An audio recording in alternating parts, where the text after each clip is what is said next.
প্রিয় শিক্ষার্থীবৃন্দ, আসসালামু আলাইকুম। গণপ্রজাতন্ত্রী বাংলাদেশ সরকারের মাননীয় প্রধানমন্ত্রী দেশরত্ন Sheikh Hasina novel corona virus 19-এর জন্য সারা বাংলাদেশে সরকারি শিক্ষা প্রতিষ্ঠানে অনলাইনে ক্লাস চালু করার জন্য প্রজ্ঞাপন জারি করেছেন। সরকারি দিল মহিলা কলেজ ভৈরব কিশোরগঞ্জ এর হিসাব বিজ্ঞান বিভাগে অনার্স ক্লাস এবং ইন্টারমিডিয়েট একাদশ দ্বাদশ শ্রেণীর জন্য অনলাইনে ক্লাস চালু হয়েছে। প্রিয় শিক্ষার্থী, আমরা আজ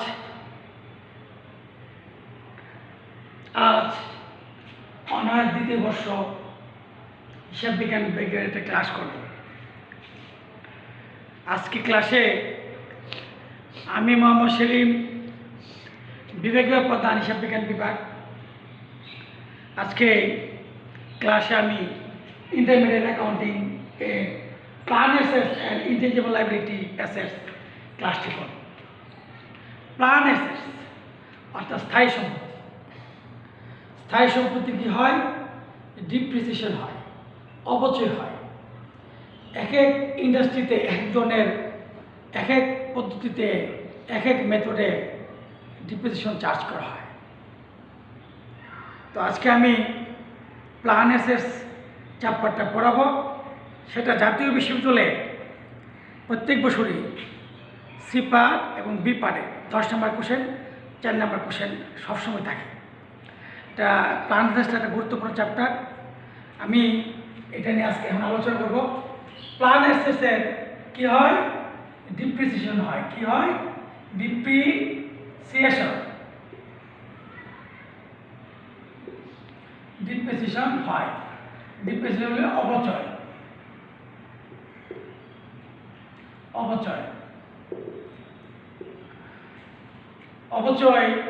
ডিপ্রিসিয়েশন সংজ্ঞা হলো কোনো স্থায়ী সম্পত্তি ব্যবহার করার পরে তার মূল্য হ্রাস পায়, মূল্য কমে যায়, তাকে বলা হয় অপচয়। অর্থাৎ অপচয়যোগ্য মূল্য হতে আমরা আয়ুষ্কাল ভাগ দিলে যেটা পাওয়া যায় তাকে বলা হয় অপচয় বা ডিপ্রিসিয়েশন। এই ডিপ্রিসিয়েশনের কতগুলো পদ্ধতি আছে। এক এক সময় এক এক পদ্ধতির অঙ্ক আসে। এটা বলা হয় এক এক সময় এক এক পদ্ধতির অঙ্ক পরীক্ষা আসে। ডিপ্রিসিয়েশনের বলে method of depreciation. Method of depreciation, অপচয়ের পদ্ধতি। প্রথম হইল straight line method. Straight line method. Straight line মেথডকে বলা হয়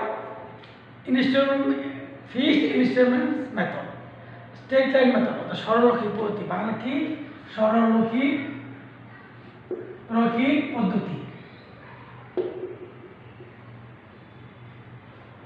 সরলরৈখিক পদ্ধতি এটা বলা হয় ফিক্সড ইনস্টলমেন্ট মেথড, বার্ষিক সম্ভব কিছু পদ্ধতি। স্ট্রেট লাইন মেথড, এই পদ্ধতিতে সবসময় অপচয় সমান। এই পদ্ধতি সবসময় অপচয়, ডিপ্রিসিয়েশন সমান। 2 নম্বর হবে বলে reducing balance method. Reducing balance অথবা double decline method. Double decline method. এই পদ্ধতিতে অপচয় একটা নির্দিষ্ট রেটে একটা অপচয় ধার্য করা হয় এবং অপচয় বাদ দিয়ে বাকি টাকার ব্যালেন্সের উপর অপচয় ধার্য করা হয়। প্রথমত straight line method, reducing balance বা ডাবল ডিক্লাইন মেথড। 3 নম্বর হবে production method. Production method,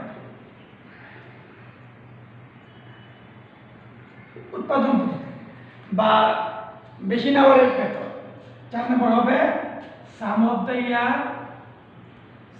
the year, sum of the year, digit method.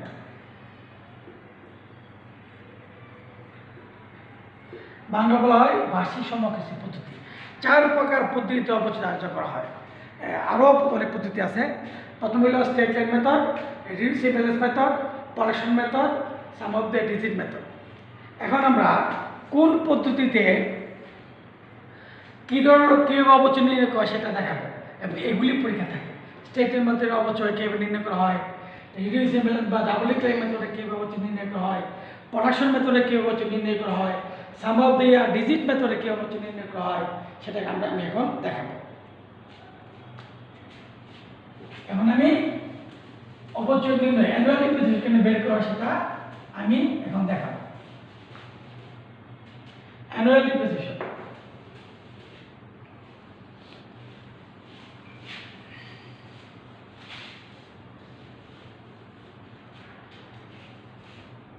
এখন আমরা আসি, আমরা straight line method, straight line method, straight line method এখানে অ্যানুয়াল ডিপ্রিসিয়েশন, অ্যানুয়াল ডিপ্রিসিয়েশন কোন সময় অঙ্কতে আসে যে স্টেট লাইন মেথডে ডিপ্রিসিয়েশন বের করো, বলতে পারে যে শিডিউল অফ ডিপ্রিসিয়েশন এই অবচয় তালিকা নির্ণয় করো স্টেট লাইন মেথডে, অথবা রিডিউসিং ব্যালেন্স বা sum of the year digit মেথডে। স্টেট লাইন মেথডে অ্যানুয়াল ডিপ্রিসিয়েশন হইল cost value of assets, value of assets plus installation plus carriage, যদি ক্যারিজ থাকে পরিবহন, আন্তঃপরিবহন বহন খরচ, বা estimated life minus salvage value, অথবা স্ক্র্যাপ ভ্যালু বা রেসিডুয়াল ভ্যালু, বিক্রি মূল্য। আচ্ছা, একটা মেশিন কিনলাম 1 লাখ টাকা, এটা সংস্থাপন ব্যয় ইনস্টলেশন হলো 20,000, পরিবহন 5, এটা হলো ডিপ্রিসিয়েট ভ্যালু। তাহলে বাদ দিব যদি 10 বছর লাইফ হয়, 10 বছর ব্যবহার করার পর থাকবে 20,000 টাকা, বাকিটা হবে কি ডিপ্রিসিয়েশন। অর্থাৎ মনে করলাম একটা মেশিন কত 1 লাখ টাকা, ইয়ার বসানো খরচ সংস্থাপন ব্যয় 15,000, পরিবহন খরচ 5, লাইফ 10, কত 1,20,000। আমি কেসে বলবো যে এটা 10 বছর ব্যবহার করার পরে 10,000 টাকা বিক্রি করা যাবে, এটা হলো সেলভেজ ভ্যালু বা স্ক্র্যাপ ভ্যালু। 10,000 টাকা থাকলো 1,10,000, লাইফ 10, 11,000 হলো 11,000 পার ইয়ার ডিপ্রিসিয়েশন। অর্থাৎ স্টেট লাইন মেথডে সবসময় অবচয় সমান, স্টেট লাইন মেথডে সবসময় ডিপ্রিসিয়েশন সমান প্রত্যেক বছরে। 2010-এ যদি 11,000 হয়, 12-তে 11,000, 13-তে 11,000, 14-তে 11,000, যদি ডিপ্রিসিয়েশন আবার যদি ক্রয় করা হয়, যদি কোনো প্ল্যান এসেস ক্রয় করা হয়, তাহলে অবচয়টা বাড়তেও পারে কমতে পারে। এমনি সবসময় স্টেট লাইন মেথডে ডিপ্রিসিয়েশন সমান। তাহলে value of assets plus installation plus carriage minus salvage value বা রেসিডুয়াল ভ্যালু বা স্ক্র্যাপ ভ্যালু বা এস্টিমেটেড লাইফ, এভাবে আমরা স্টেট লাইন মেথডে আমরা অবচয় নির্ণয় করা হয়। এটা বলতে পারে যে শিডিউল বলতে পারে, তালিকা বলতে পারে, কোনো সময় তালিকা হতে হয় স্টেট লাইন মেথডে ডিপ্রিসিয়েশন তালিকা, শিডিউলের ডিপ্রিসিয়েশন নির্ণয় করতে পারি। এখন আমরা আসবো যে কি, আমরা আসবো এখানে reducing balance method, reducing balance method.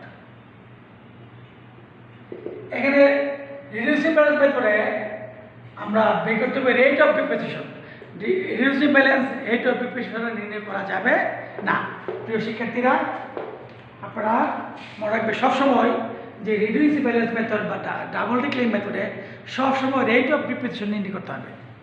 এই জন্য প্রথমে করতে হবে এই ভেতরে rate of depreciation, rate of depreciation অপচয়ের হার, রেট অফ ডিপ্রিসিয়েশন নিয়ে করতে হবে।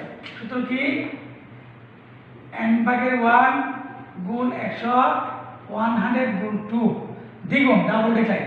মনে করলাম n হলো 10 বছর 1 200 সমান 20%। যদি 10% হয় 20%, আর যদি 5% হয় তাহলে কী হবে? হবে 40%। অর্থাৎ এই 20% অবশ্যই নির্ণয় করতে হবে। প্ল্যানের মূল্য কত? প্ল্যানের মূল্য সেল ভ্যালুগুলো বাদ না দিয়ে ওই ডিপ্রিসিয়েট ভ্যালুর উপর নির্ণয় করতে হবে, অবশ্যই নির্ণয় করতে হবে। যেমন আমরা বলি যে 2,20,10-এ এটা ছিল কত? 1,20,000। 1,20,000 করে ভাগ 20% কত আসবে? 14,400। তারপর 1,20,000 থেকে 14,000 বাদ দিলে হ্যাঁ বাকিরা 20%। হ্যাঁ এভাবে নির্ণয় করতে হবে। অর্থাৎ রিডিউসিং ব্যালেন্স বা ডাবল ডিক্লাইন মেথডের মধ্যে রেট বের করার পরে ডিপ্রিসিয়েট ভ্যালু সেল বাদ দেওয়ার আগে 20% বের করতে হবে, বা 40% বা 20% বের করতে হবে। এরপরে ডিপ্রিসিয়েশন বাদ দিয়ে বাকিটার উপরে ধরতে হবে, আবার বাদ দিয়ে এভাবে প্রত্যেক ইয়ারে ডিপ্রিসিয়েশন কমবে, ডিপ্রিসিয়েশন রিডিউস হবে। এই জন্য বলা হয় রিডিউসিং ব্যালেন্স মেথড বা ডাবল ডিক্লাইন মেথড। আমি শুধু এই 4 মেথডে ডিপ্রিসিয়েশনকে নির্ণয় করা হয় দেখাচ্ছি। এরপরে আমরা আসতেছি যে প্রোডাকশন মেথড। কি method? Production method. Production method উৎপাদন পদ্ধতি বা machine hour method.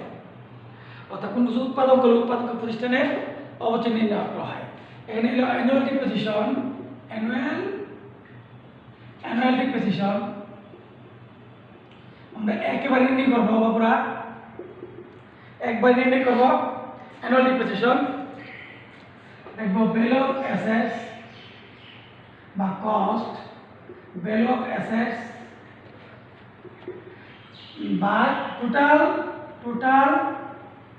Production unit, total production unit, unit থাকবে বা আওয়ার থাকবে, total production hour, total production unit বা আওয়ার ইউনিট। হ্যাঁ তাহলে আমরা যদি ভ্যালু অফ অ্যাসেটস থেকে টোটাল প্রোডাকশন ইউনিট ভাগ করি, ভাগ দেই বের হবে কি ডিপ্রিসিয়েশন কস্ট পার ইউনিট। আর যদি আমরা একসাথে বের করে ফেলি যে ইউনিট ইন ইয়ার, প্রত্যেক বছর গুণ করে ফেলি ইউনিট ইন এ ইয়ার, প্রতি বছর কত ইউনিট উৎপাদন করি আমরা, তাই হলো অ্যানুয়াল ডিপ্রিসিয়েশন। আর যদি আমরা মেশিন আওয়ার বলা থাকে value of assets total production hour in a year, এভাবে আমরা বের করব, তাই না? আর যদি আমরা অনেক অঙ্কতে বইয়ের মধ্যে আছে যে না বলছে depreciation cost per unit, total value of assets, total production unit বা আওয়ার, তারপরে প্রত্যেক ইয়ারে ইউনিট দিয়ে গুণ করছে। আমরা একসাথে করতে পারি, আমরা একসাথে মনে করলাম 2010 সাল, 2010 এটা ভ্যালু অ্যাসেটস হলো 1 লাখ টাকা, আওয়ার হলো কত? ইউনিট হলো 10,000। তারপর 10 সালের মধ্যে 3200 ইউনিট প্রোডাক্ট করছি, তাহলে 10 গুণ 3200 32,000 টাকা। তারপর যদি বলি 2011 বললে 10 মনে করলাম 11 তো করছি 2500 ইউনিট, তাহলে 25,000 টাকা। অর্থাৎ ইউনিট ইন ইয়ার আমরা একসাথে করতে পারি, কারণ value of assets total production unit বা আওয়ার হলো আওয়ার, ইউনিট ইন ইয়ার বা আওয়ার ইন ইয়ার, এভাবে আমরা প্রোডাকশন মেথডে আমরা অ্যানুয়াল ডিপ্রিসিয়েশন বের করব। এই হলো প্রোডাকশন মেথড, উৎপাদন পদ্ধতি। উৎপাদন অহরহ পরীক্ষাতে হবে এই নিয়ম, এই মেথডটা অহরহ থাকে। এরপরে আমরা একটা হলো sum of the year digit method, sum of the year digit method. Bangla হইল বর্ষা সংখ্যা সমষ্টি পদ্ধতি। এই পদ্ধতিতে ভাই টোটাল ডিনোমিনেটর বা টোটাল সাম বাই করতে হবে। দিল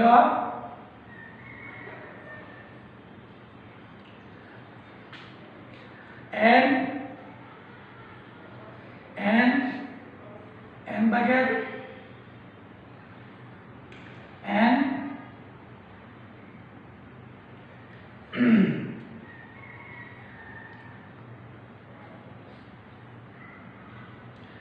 টোটাল সাম n। আচ্ছা, এটা পরে বলতেছি। টোটাল সাম বের করতে হবে, তারপর নির্ণয় করতে হবে। অর্থাৎ যদি বলতে পারি বলে 5 ইয়ার্স, তাহলে 5 + 4 + 3 + 2 + 1 এভাবে করতে পারি, তাই না?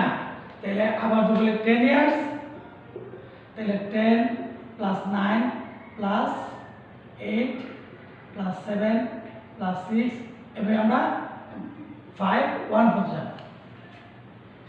তাহলে সাম্প্রতিক মধ্যে প্রথম ভাগে টোটাল সাম, এরপরে আমরা এই সাম যদি করবো, আমরা যদি কস্ট থাকে 1 লাখ টাকা আমরা এভাবে করবো। তাহলে 5 ইয়ার্স বললে এভাবে আমরা বের করবো। 5 এভাবে করতে পারি।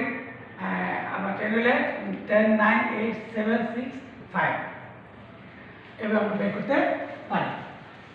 টোটাল সাম বের করবো। টোটাল সাম বের করলে টোটাল সাম আমরা টোটাল সাম হলো 2n + 1। তাহলে আমরা 5 ইয়ার্স, 5 ইয়ার্স হলে 2 5 5 + 1 2 5 6 30 32 15 এই প্লাস আমরা n ভাগের n 5 ইয়ার্স হয় n + 1 2, অর্থাৎ 5 ইয়ার্স + 5 + 1 2 15 50 হলো 5 বছরে। এবার আমরা 5 বছর 5 ইয়ার এইভাবে প্লাস সাম n/1 + 1। তাহলে আমরা যদি ডিপ্রিসিয়েশন বাই করি, depreciation calculation of depreciation calculation of depreciation some of the additive মেথডে পে করি। তাহলে আমরা 2010 মনে করলাম। আচ্ছা, টাকা মনে করলাম যে আমরা 1 লাখ টাকা। হ্যাঁ, 5 ইয়ার্স বললো, 5 ইয়ার্স যদি বলে তাহলে আমরা করব 5/4 2011। তাহলে এই 1 লাখ টাকা 5/3 2012 যদি বলে 5 ইয়ার্স 1 লাখ টাকা 2। আর 2013-14 যদি বলে 5 1 লাখ টাকা 1।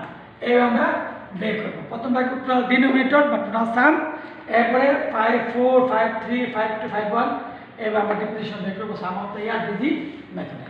একটা পদ্ধতি আলোচনা করলাম, স্টেটমেন্ট মেথড, ডাবল ডিক্লাইন বা রিডিউসিবল মেথড, তারপর হলো প্রোডাকশন মেথড বা আওয়ার মেথড, তারপর বলছে কি সাম অফ দ্য ডিজিট মেথড। 4 প্রকার আমরা ডিপ্রিসিয়েশন বের করলাম। এখন আমাদের কথা হলো কি, আমরা শিডিউল বলতে পারি, শিডিউলটা তালিকা বলতে পারে। প্রথম হলো ইয়ার, তারপর হলো কস্ট, তারপর rate of depreciation, account depreciation, carrying value. এভাবে আমরা শিডিউল তৈরি করবো। আচ্ছা, এখন আমরা যদি লেজার করতে খুতিয়ান করতে বলে, লেজার করতে বলে, তাহলে আমার জার্নাল জানতে হবে। ডিপ্রিসিয়েশন জার্নাল জানতে হবে। জার্নাল ইন্ট্রিস,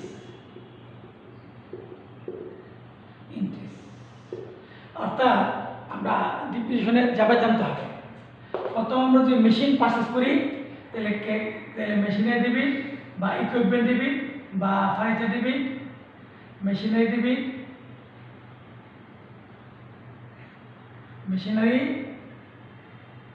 ডেবিট ক্যাশ আর মেশিন করে পারচেজ করলাম, পারচেজ অফ মেশিন বা purchase of equipment, purchase of furniture, মেশিনের ডেবিট ক্যাশ ক্রেডিট আমরা কিনলাম।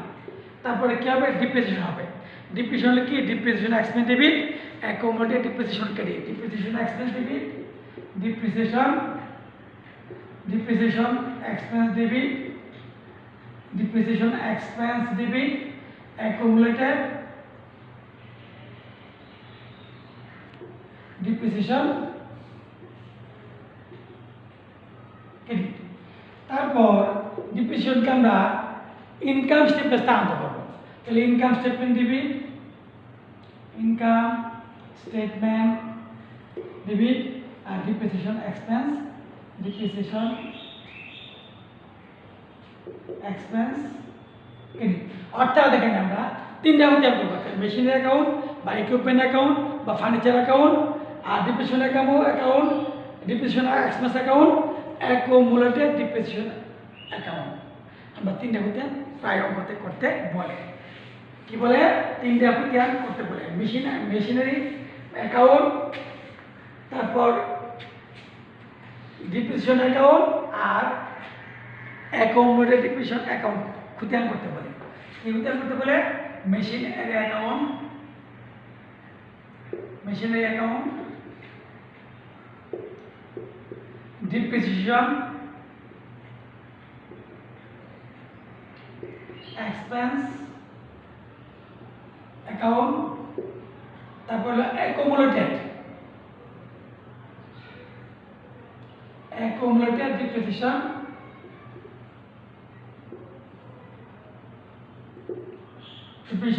অ্যাকাউন্ট করতে পারে। তাহলে বাবুরা আমরা কি পেলাম? আমরা যে প্ল্যানের সিস্টেমে যে জাতীয় বিষয় অঙ্কগুলো থাকে, প্রথম করতে বলে যে যদি বলে স্টেট লাইন মেথড ডিপ্রিসিয়েশন বের করতে বলে, রিডিউসিবল বা ডাবল ডিক্লাইন মেথড অঙ্ক করতে বলে, ডিপ্রিসিয়েশন বের করতে বলে, প্রোডাকশন মেথডে ডিপ্রিসিয়েশন বের করতে বলে, calculation depreciation, some of the digit মেথডে ডিপ্রিসিয়েশন নির্ণয় করতে বলা হয়। তারপর বলতে পারে কি করতে বলে? তাদের শিডিউল করতে বলে, শিডিউল অফ ডিপ্রিসিয়েশন। শিডিউল প্রথম হলো কি? ইয়ার, তারপর হলো কস্ট বা ভ্যালু অফ অ্যাসেটস, তারপর হলো রেট অফ ডিপ্রিসিয়েশন নাও থাকতে পারে, এটা রিডিউসিবল রেট অফ ডিপ্রিসিয়েশন হয়। তারপর হলো কি? ডিপ্রিসিয়েশন, অ্যাকাউন্ট ডিপ্রিসিয়েশন আর ক্যারিং ভ্যালু। হ্যাঁ, তারপর যদি বলে খুতিয়ান করতে বলে, প্রথম মেশিনের account, depreciation account, account depreciation account. Machine account করলে যে ক্যাশ, মেশিনের ডেবিট ক্যাশ ক্রেডিট, ডেবিট পাশে কি? ক্যাশ। এটা 4 বছর কী হবে বা 3 বছর 4 বছর কী হবে? ব্যালেন্স সিডিবিটি করবো মেশিনের খুতিয়ান করলে। হ্যাঁ, অর্থাৎ ক্যাশ কিনবো, কেনার পরে এটা ব্যালেন্সটা একই সময় 1 লাখ টাকা কিনলে যদি বসানো খরচ, সংস্থাপন ব্যয়, পরিবহন খরচটা সেটা বেড়ে 1,20,000 টাকা ব্যালেন্স থাকবে। ডিপ্রিসিয়েশন এক্সপেন্স অ্যাকাউন্ট, ডিপ্রিসিয়েশন এক্সপেন্সের ডেবিট পাশে নেবো কি? অ্যাকুমুলেটেড, ক্রেডিট পাশে নেবো কি? Income statement. হ্যাঁ, আমরা যদি ওই 3,000 দিলাম, প্রথম দিলাম কি? যে cash debit, machinery debit cash credit বা ইকুইপমেন্ট ডেবিট ক্যাশ ক্রেডিট। তারপর দিলাম depreciation expense debit, accumulated depreciation credit. অর্থাৎ ডিপ্রিসিয়েশন ডেবিট পাশে অ্যাকুমুলেটেড আর অ্যাকুমুলেটেড ক্রেডিট পাশে ডিপ্রিসিয়েশন। এবার বলছি কি? যে আমরা ডিপ্রিসিয়েশনকে ইনকাম সামারি বা প্রোডাকশনে স্থানান্তর করবো। ইনকাম সামারি বা income statement debit, depreciation credit, তিনটা যাবে তো হয়। আবার যদি মেশিন সোল্ড করি তাহলে কী হবে? Cash debit, machinery credit. আর যদি লস হয়, loss on sales of machinery debit, হ্যাঁ যাবে তো হবে। হ্যাঁ, লস হলে মেশিনারি ক্রেডিট, অর্থাৎ আমরা মেশিন শেষ করার পরে লাভ হতে পারে, লস হতে পারে। তাহলে তিনটা খুতিয়ান করতে বলতে পারে যে machine account, depreciation account, account খুতিয়ান করতে বলতে পারে। আর কি বলতে পারে কি? শিডিউল তৈরি করে, শিডিউল অফ ডিপ্রিসিয়েশন হয় স্টেট লাইন মেথডে, নয় ডাবল ডিক্লাইন মেথডে, নয় প্রোডাকশন মেথডে, নয় সাম অফ দ্য ডিজিট মেথডে শিডিউল তৈরি করতে পারে বলতে পারে। অথবা বলতে পারে যে 2টা বা 3টা খুতিয়ান করে মেশিনের account, depreciation account, account depreciation account খুতিয়ান করতে বলতে পারে। তো আমরা এই যে বিশেষ করে বি পারে যে কোশ্চেনটা থাকে ছোট্ট একটা শিডিউল করতে বলে যে স্টেটের মধ্যে শিডিউল অফ ডিপ্রিসিয়েশন করো, অপচয় তালিকা তৈরি করো বলতে পারে। আর সি পার্ট বলতে করতে গেলে বলতে পারে যে যে এই স্টেটমেন্ট মেথড, প্রোডাকশন মেথড, এই যে relative balance method, sum of ডিস মেথডে 3টা মেথড কি বলতে পারে, তুমি ডিপ্রিসিয়েশন নির্ণয় করো এবং 3টা কি করতে ডিপ্রিসিয়েশন শিডিউল তৈরি করো। আর বলতে পারে যে machine account, depreciation account, account depreciation এই লিজার তৈরি করো। তাহলে আমরা এই যে প্ল্যান সিস্টেমে দেয় ইম্পোর্ট একটা চ্যাপ্টার, হ্যাঁ, এটা ইন্টারমিডিয়েট অ্যাকাউন্টিংয়ের অনার্স অ্যাকাউন্টিং সেকেন্ড পেপারে ইন্টারমিডিয়েট অ্যাকাউন্টিংয়ের plan system and intangible liability গুরুত্বপূর্ণ চ্যাপ্টার। আমরা কি আলোচনা করলাম? আমরা প্রথম আলোচনা করলাম যে আমরা যে state line method, reducing balance বা ডাবল ডিক্লেম মেথড, প্রোডাকশন মেথড বা মেশিন আওয়ারেজ মেথড, তারপর সাম অফ দ্য ডিজিট মেথড, এই 4 মেথডে কীভাবে ডিপ্রিসিয়েশন ক্যালকুলেশন করতে হয়, ক্যালকুলেশন অফ ডিপ্রিসিয়েশন পরীক্ষা থাকে। এবার বলতে পারে যে শিডিউল তৈরি করো, লিস্ট অফ ডিপ্রিসিয়েশন বা শিডিউল অফ ডিপ্রিসিয়েশন। ওই স্টেটমেন্ট হতে পারে, রিডিউসিবল হতে পারে, সাম অফ দ্য ডিজিট হতে পারে, হ্যাঁ, তারপর প্রোডাকশন মেথড হতে পারে। এবার কি বলতে পারে যে লিজার তৈরি করো, machine account, depreciation expense account, accommodate depreciation account, খতিয়ান লিজার তৈরি করো। অথবা বলতে পারে যে তুমি যে 2 বছরের জার্নাল এন্ট্রি দাও, জাবেদা দাখিলা প্রদান করো। তো আমরা আমরা আজকে প্ল্যান অ্যাসেটস অ্যান্ড ইন্টেনজিবিলিটি আমরা ক্লাসটা করেছি। খুব ইম্পর্টেন্ট চ্যাপ্টার, বাস্তব জীবনে খুব ইম্পর্টেন্ট। তো অনার্স সেকেন্ড ইয়ার স্টুডেন্টদের এই যে করোনা ভাইরাস, আমার আল্লাহ তাআলার জন্য আমাদেরকে করুণা করে, দয়া করে আমরা যেন বাংলাদেশ সারা বিশ্ব যেন করোনা থেকে বাঁচতে পারি, বাংলাদেশ যেন বাঁচতে পারি, এই প্রত্যাশা করে অনার্স সেকেন্ড ইয়ার স্টুডেন্টের কাছ থেকে আমি এই বিদায় নিলাম। আসসালামু আলাইকুম।